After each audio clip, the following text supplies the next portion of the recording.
I guess. They're mingling with their friends. Well, isn't that the link too? Yes. The link is them talking, and then the link is more like teacher observations. The link is like them talking, and the link is more teacher observation. Is the link your is You said the link twice. The active engagement is them actually doing it, and then the link is more for the teacher for them to see how so they're doing it and you're observing. observing. Yes, that's the thing. That's a pretty good point. Okay.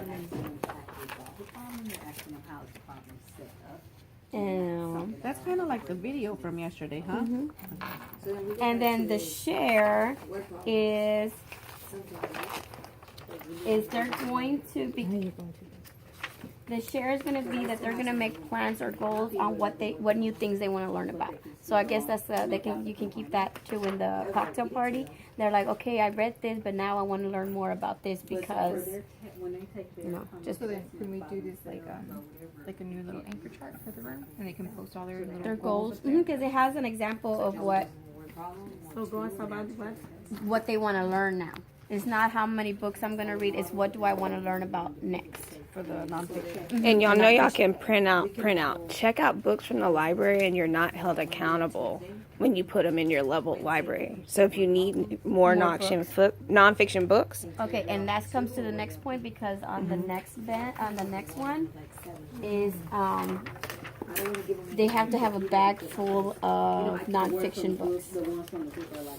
So imagine every student in your class has to have a baggie of new books with topics that they want to learn, nonfiction topics. But remember, yesterday the lady was like, if you don't have enough, you can always have a basket. Which we were all freaking out because we don't have enough. Because that's what they says to do in the book.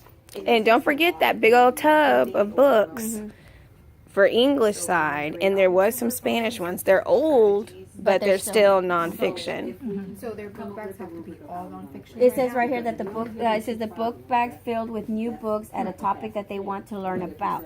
Students will become experts on a whole new set of topics. But it doesn't have to just be Nonfiction. But Mostly. there has to be Something new. As long as they have new books in there for them to learn about. And I mean, they should have them anyways because they're book shopping. So when they're book shopping, tell them, hey, we'll make sure you get. No, and then they are right now. Like they're way more into nonfiction than fiction right now. Because they're And if for some reason you don't have enough, remember yesterday she was like, it's okay if you just have a tub. on this table for them to read. As long as they have something new to learn about. And it's not the same book. They're not reading the same thing over and over again. Well, like the new little tubs they gave us, like we got those little blue and red tubs. Those have a lot of nonfiction. Yeah, they do. So just Even the biographies about people. Yeah. And then we also have the social studies stuff. Don't forget that we also have the social study readers. They have a lot of And when the students And we have when the extra. student buy books, they like to buy new books. They don't have to read the same books. Right. So that's going to be the connection, calling them experts, and then with more information comes. So now, also the same connection is like, yes, we're reading nonfiction books, but remember those nonfiction books have challenging words. So it's how they talk about describing how nonfiction readers don't let obstacles get in their way, and one of the obstacles is with nonfiction books comes harder words, challenging words to read. So this is going to be all about overcoming hard words. So that's going to be the connection.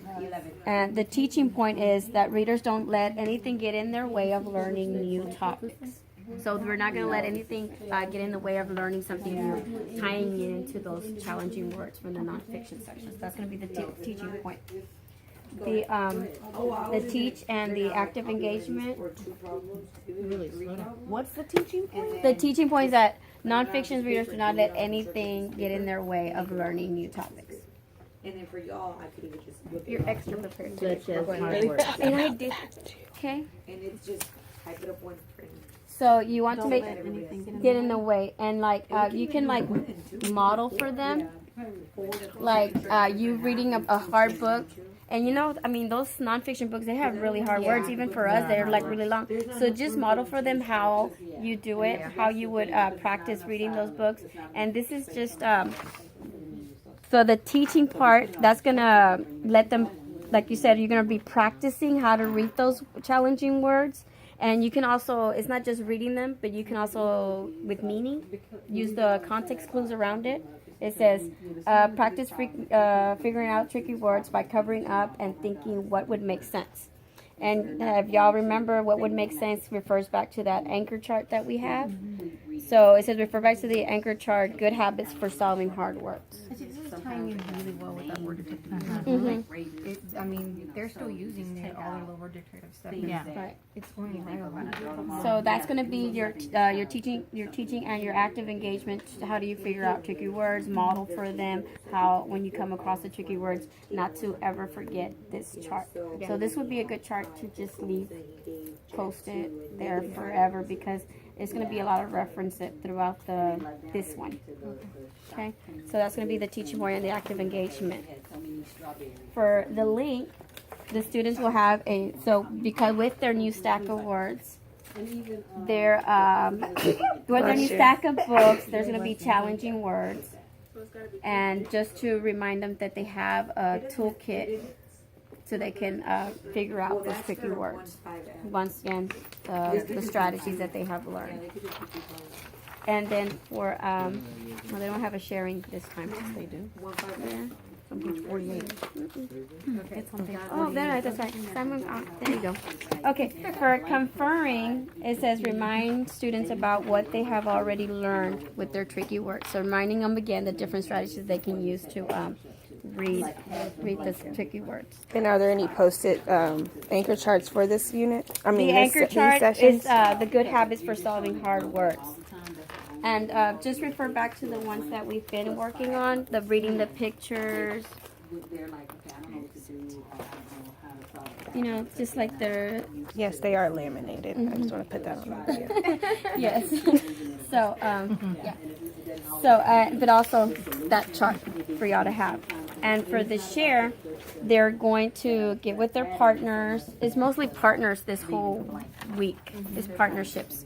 So what strategies did you use? What strategies helped you figure out those challenging words? Yes. And they're talking about that with their partner. Tell them, okay, I had this hard word. This is the strategy that I used to figure out this tricky word. This is all coming up next week. Okay. So what day is that one? Am I going to that? No, this is great. Any questions for her? So they're going to talk about what strategies. So the strategies they learned, referring back to the building good habits. And use solving the words. You can use this strategy for the word problem, so you're combining it all together.